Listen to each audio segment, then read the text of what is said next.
बाण सैया पे सोना पड़ा था, सैया पे सोना पड़ा था। तो सदगति इतने महान थे, फिर भी सदगति उनके सामने अटकी खड़ी थी और भगवान ने उनको जाकर के दर्शन दिए अंतिम समय में, और जब ज्ञान दिया तब जाकर के वो सदगति को प्राप्त हुए।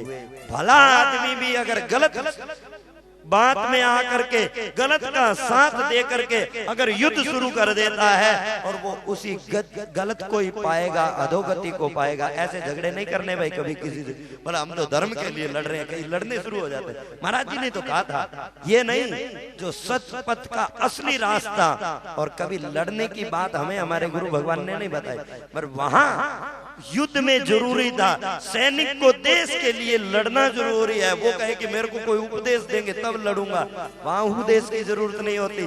उसको लिए उसका क्षत्रिय धर्म क्या कह रहा है वो उसे ज्ञान होना चाहिए। और हमारा धर्म क्या है, हम जितने भी लोग यहाँ रह रहे, हमारा लड़ना धर्म नहीं है।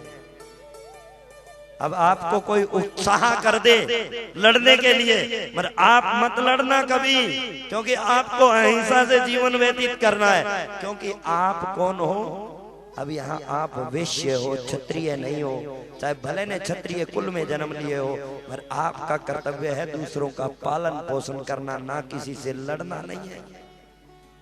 हम किसानों का केवल जीवों को बचाना है, हमारा झगड़ा करना हमारा कर्तव्य नहीं है। कर्तव्य है वो लड़ेगा। और एक बात है, जब हमें भी अगर सेना के लिए और या हमें भी अगर देश पुकारने लगे और हमें भी जब खड़ा कर दिया जाए कि आपको लड़ना है, तब लड़ेंगे। अभी तक हम जिस अवस्था में हैं उसी अवस्था में एक दूसरे से धर्म अधर्म की बातें कर करके आपस में कभी नहीं लड़ना है। ये हमें हमारे गुरु भगवान ने कभी नहीं सिखाया। तो आपको